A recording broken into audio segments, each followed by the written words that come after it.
രണ്ടാം പ്രാണപ്രതിഷ്ഠയ്ക്ക് ഒരുങ്ങുകയാണ് അയോധ്യ രാമക്ഷേത്രം. നമുക്കറിയാം സ്വർണ്ണ താഴികക്കുടം അതുപോലെ 14ഓളം വിഗ്രഹങ്ങളും ഒക്കെയാണ് പ്രതിഷ്ഠയ്ക്കായി അയോധ്യ രാമക്ഷേത്രത്തിൽ ഒരുങ്ങുന്നത്.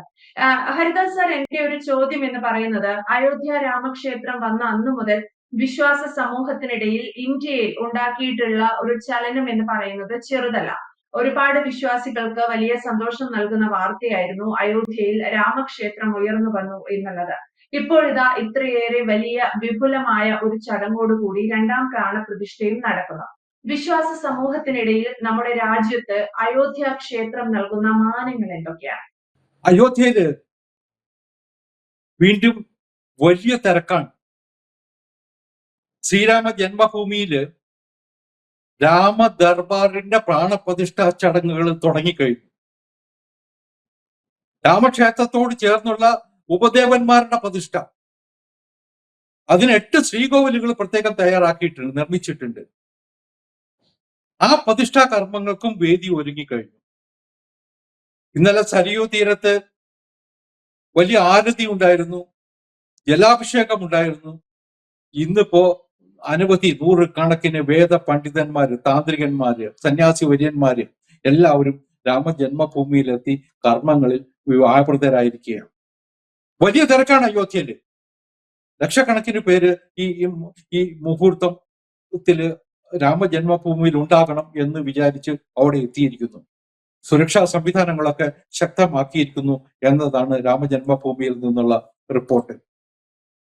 നമ്മളിവിടെ ഓർക്കേണ്ട കാര്യം, കഴിഞ്ഞ വർഷം ജനുവരി 22-നാണ് രാമക്ഷേത്രത്തിലെ ശ്രീരാമചന്ദ്രന്റെ പ്രതിഷ്ഠയുടെ പ്രാണപ്രതിഷ്ഠ നടന്നത്. അന്ന് പ്രധാനമന്ത്രി നരേന്ദ്രമോദി ആ ചടങ്ങിന് കാർമ്മികത്വം വഹിച്ചു, അല്ലെങ്കിൽ സാക്ഷിയായിട്ട് മുന്നിലുണ്ടായിരുന്നു. RSSന്റെ സർസംഘചാലക് മോഹൻജി ഭാഗവത് ഉണ്ടായിരുന്നു. രാജ്യത്തിന്റെ വിവിധ ഭാഗങ്ങളിൽ നിന്നുള്ള അനവധി ശ്രേഷ്ഠ വ്യക്തികൾ, ബിസിനസ്സുകാര്, സന്യാസി വര്യന്മാര്, പണ്ഡിതന്മാര് ഒക്കെ അവിടെ എത്തിയിരുന്നു. അതിനുശേഷം അതിന്റെ രണ്ടാം ഘട്ടം, രാമക്ഷേത്രത്തിന് നമുക്കറിയാം 3 നിലകളാണ് ഉള്ളത്. ആദ്യത്തെ നിലയിലാണ് ശ്രീരാമ വിഗ്രഹം നിൽക്കുന്നത്, പുഞ്ചിരിക്കുന്ന ശ്രീരാമലാലയുടെ മനോഹരമായ വിഗ്രഹം. രണ്ടാമത്തെ നിലയിലാണ് ശ്രീരാമ ദർബാർ ഉള്ളത്. ഈ രാമ ദർബാർ എന്നതുകൊണ്ട് ഉദ്ദേശിക്കുന്നത് പഴയ ശ്രീരാമചന്ദ്രന്റെ കൊട്ടാരമാണ്. അവിടെ അതിനുള്ള ഒരു വേദി ഒരുക്കുക. ശ്രീരാമചന്ദ്രന്റെ, അയോധ്യയിലെ ശ്രീരാമചന്ദ്രന്റെ എങ്ങനെയായിരുന്നു രാജകൊട്ടാരം, അതിനനുസൃതമായിട്ടാണ് ഈ രാമ ദർബാർ ഒരുക്കിയിരിക്കുന്നത്. അവിടെ നമുക്ക് സീതാദേവിയുണ്ട്, ലക്ഷ്മണനുണ്ട്, അതുപോലെ തന്നെ മറ്റുള്ളവരൊക്കെ ഉണ്ട്. ലക്ഷ്മണനുണ്ട്, അവരുടെയൊക്കെ പ്രതിമകളുണ്ട്, അല്ലെങ്കിൽ അവരുടെയൊക്കെ നമുക്ക് ഒരു തൊട്ടറിയുന്ന അന്തരീക്ഷം നമുക്ക് അവിടെ കാണാൻ കഴിയും. വേറൊന്ന്, ഞാൻ നേരത്തെ പറഞ്ഞതുപോലെ 8 ശ്രീകോവിലുകൾ, ഉപപ്രതിഷ്ഠയ്ക്കായി 8 ശ്രീകോവിലുകൾ തയ്യാറാക്കിയിട്ടുണ്ട്. ആ 8 ശ്രീകോവിലുകളായിട്ട് 18 പ്രതിഷ്ഠകളാണ് ഉണ്ടാവുക, വിവിധ ദേവീ ദേവന്മാരുടെ പ്രതിഷ്ഠകൾ. അപ്പൊ അതിന്റെ കർമ്മങ്ങളും തുടങ്ങിയിട്ടുണ്ട്. ഇപ്പൊ 2-ാം തീയതി ആരംഭിച്ചു. ഇന്ന് ഔദ്യോഗികമായിട്ടുള്ള, ഔപചാരികമായിട്ടുള്ള വൈദിക ചടങ്ങുകൾ തുടങ്ങി, താന്ത്രിക ചടങ്ങുകൾ തുടങ്ങി. 5-ാം തീയതി അത് അവസാനിക്കും. അന്ന് ശുക്ല അഷ്ടമിയാണ്.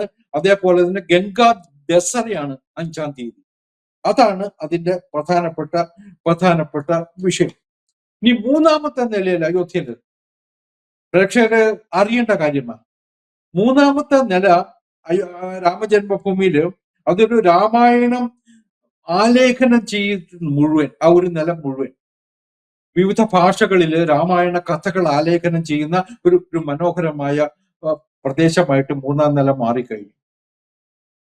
അങ്ങനെ ഒരു എന്താ പറയാ, ഒരു ഇന്ത്യക്ക് നമുക്ക് പ്രതീക്ഷിക്കാൻ വയ്യാത്ത വണ്ണമുള്ള ഒന്നാണ് ഈ അയോധ്യയിലെ രാമക്ഷേത്രം. ഏതാണ്ട് 2.7 ഏക്കർ ഭൂമിയുണ്ട്, 57,400 ചതുരശ്ര അടി വിസ്തൃതിയുണ്ട് നിർമ്മാണത്തിന്, 161 അടി ഉയരമുണ്ട് ഈ ക്ഷേത്ര മന്ദിരത്തിന്. അങ്ങനെ അതിലൊരു വേറൊരു പ്രത്യേകത, അതില് ഇരുമ്പോ ഉരുക്കോ ഒരു പടി ഒരു തരിപ്പ് പോലും ഉപയോഗിച്ചിട്ടില്ല എന്നുള്ളതാണ്. നമ്മള് രാജസ്ഥാനിൽ നിന്നും കാണുന്ന പോലുള്ള നല്ല വെള്ള കല്ലുകൾ, പിങ്ക് നിറത്തിലുള്ള കല്ലുകളാണ് ക്ഷേത്ര നിർമ്മാണത്തിന് പൂർണ്ണമായിട്ടും ഉപയോഗിച്ചിട്ടുള്ളത്. ആ രാമക്ഷേത്രത്തിന്റെ ശ്രീകോവിലിന്റെ താഴെ ഭൂമിക്കടിയില് ഒരു ഒരു ക്യാപ്സൂളും ഉണ്ട്. ആ ക്യാപ്സൂൾ നിക്ഷേപിച്ചത് തന്നെ മനഃപൂർവ്വം. അതിലൂടെ നമ്മൾ മനസ്സിലാക്കേണ്ടത് ഈ രാമജന്മഭൂമിയുടെ ചരിത്രമാണ്, അയോധ്യയുടെ ചരിത്രമാണ്. അയോധ്യയിലെ രാമന്റെ കാലഘട്ടം, രാമന്റെ വനവാസം, അതിനുശേഷം രാമക്ഷേത്രം തകർത്തത്, അത് രാമക്ഷേത്ര പുനർനിർമ്മാണത്തിന് വേണ്ടി നടന്ന വലിയ പ്രക്ഷോഭം, അത് കോടതി കയറിയത്, അവസാനം കോടതി വിധി വന്നത് രാമക്ഷേത്രത്തിന്റെ പുനർനിർമ്മാണം വരെയുള്ള ചരിത്രം ആലേഖനം ചെയ്തിട്ടുള്ള ഒരു ക്യാപ്സൂളും അവിടെ നിക്ഷേപിച്ചിട്ടുണ്ട് എന്നതാണ്. അപ്പൊ തീർച്ചയായിട്ടും ഇതൊരു ഒരു ഒരു വലിയ മുഹൂർത്തമാണ്. ഇവിടുത്തെ ഹിന്ദു സമൂഹത്തെ സംബന്ധിച്ചിടത്തോളം, ഇന്ത്യക്കാരെ സംബന്ധിച്ചിടത്തോളം ഇതൊരു മറ്റൊരു അഭിമാന മുഹൂർത്തമാണ്. എല്ലാവർക്കും അയോധ്യയില് ഇതിനകം തന്നെ മലയാളികളടക്കം ആയിരക്കണക്കിന് പേര്, 10,000-കണക്കിന് പേര് ദർശനം നടത്തിയിട്ടുണ്ട്.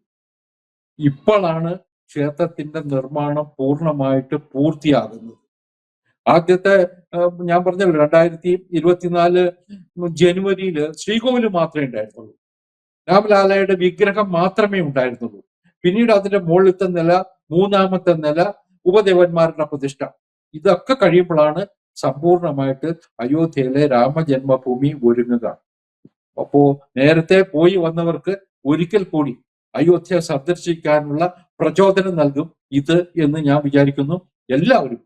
എല്ലാവരും ശ്രീരാമ ഭക്തരായിട്ടുള്ള എല്ലാവർക്കും ഇതൊരു ഒരു ഒരു എന്താ പറയാ, ഒരു വലിയ ആവേശം നൽകുന്ന, ഭക്തി പ്രദാനം ചെയ്യുന്ന മുഹൂർത്തമാണ്. അതിലേക്ക് എല്ലാ ഭാരതീയരും, ഞാൻ ഒന്നുകൂടി പറഞ്ഞല്ലോ, ഭയങ്കര തിരക്കാണ് കഴിഞ്ഞ 2 ദിവസമായിട്ട്. അതിഭയങ്കര തിരക്കാണ്. പോലീസുകാർക്ക് നിയന്ത്രിക്കാൻ പറ്റുന്നില്ല. കേന്ദ്രസേന ഉൾപ്പെടെയുള്ളവര് അവിടെ സുരക്ഷാ സംവിധാനങ്ങൾ ഒരുക്കാൻ റെഡി ആയിട്ടുണ്ട്. അതൊക്കെ കൊണ്ട് തന്നെ ഇതൊരു ഒരു ഒരു ഒരു ഇന്ത്യൻ ചരിത്രത്തിൽ മറ്റൊരു മഹോത്സവമായിട്ട് മാറിക്കഴിഞ്ഞിരിക്കുന്നു എന്ന് പറയാതെ വയ്യ. ഇവിടെ നമ്മൾ കാണേണ്ടത് ഈ നിലയിലേക്ക് എങ്ങനെ അയോധ്യ എത്തി എന്നതാണ്. നമുക്കൊക്കെ അറിയാം, അയോധ്യ രാമക്ഷേത്രം രാമന്റെ ജന്മസ്ഥാനമാണ്, രാമജന്മഭൂമിയാണ്.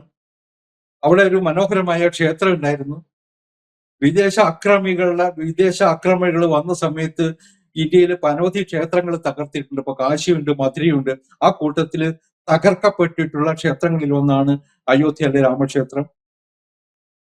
ഇന്ത്യയിലെ ഏറ്റവും സമ്പൽ സമൃദ്ധമായ ക്ഷേത്രങ്ങളിൽ ഒന്നായിരുന്നു, അല്ലെങ്കിൽ സാമ്പത്തികമായിട്ട് ഔന്നത്യത്തിൽ നിന്നിരുന്ന ക്ഷേത്രങ്ങളിൽ ഒന്നായിരുന്നു അയോധ്യ. അത്രമാത്രം സ്വർണ്ണ നിക്ഷേപം ഉണ്ടായിരുന്നു. നമ്മൾ സോമനാഥിനെ കുറിച്ചൊക്കെ കേട്ടതുപോലെ തന്നെ അത്രമാത്രം സമ്പൽ സമൃദ്ധമായിരുന്നു അയോധ്യ. ആ അമ്പലം തകർക്കുക മാത്രമല്ല, അവിടുത്തെ സമ്പത്ത് കൊള്ളടിക്കുക മാത്രമല്ല, ആ സ്ഥാനത്ത് ഒരു പള്ളി ഉണ്ടാക്കാനുള്ള നീചമായ ശ്രമം കൂടി അന്ന് വിദേശ ആക്രമണികൾ ചെയ്തു. അതിനെ ചൊല്ലിയായിരുന്നല്ലോ ഇന്ത്യയിൽ തർക്കം. ആശയത്ത് ഹിമാചലം ശ്രീരാമന് വേണ്ടി രംഗത്ത് വന്നില്ലേ? രാമജന്മഭൂമിക്ക് വേണ്ടി രാമായണം ഉച്ചരിച്ചുകൊണ്ട്, ശ്രീരാമ നാമം ഉച്ചരിച്ചുകൊണ്ട് രംഗത്തിറങ്ങിയ കോടാനുകൂടി ഭക്തന്മാരെ കണ്ടില്ലേ? അതിനു വേണ്ടിയിട്ട് എന്തെല്ലാം പ്രക്ഷോഭം നടന്നു, അവിടെ കർഷക നടന്നു. ആ കർഷകര്, രാമക്ഷേത്രത്തിന്റെ നിർമ്മാണത്തിന് വേണ്ടി വന്ന കർഷകര്, ആ കർഷകരെ വെടിവെച്ചിട്ട സംഭവം പോലും ഉണ്ടായില്ലേ? സരയൂ തീരത്ത്, പവിത്രമായ സരയൂ നദിയുടെ തീരത്ത് രക്തം വാർന്നു വീണില്ലേ? രക്തപങ്കിലമായില്ലേ സരയൂവിന്റെ തീരങ്ങളൊക്കെ തന്നെ?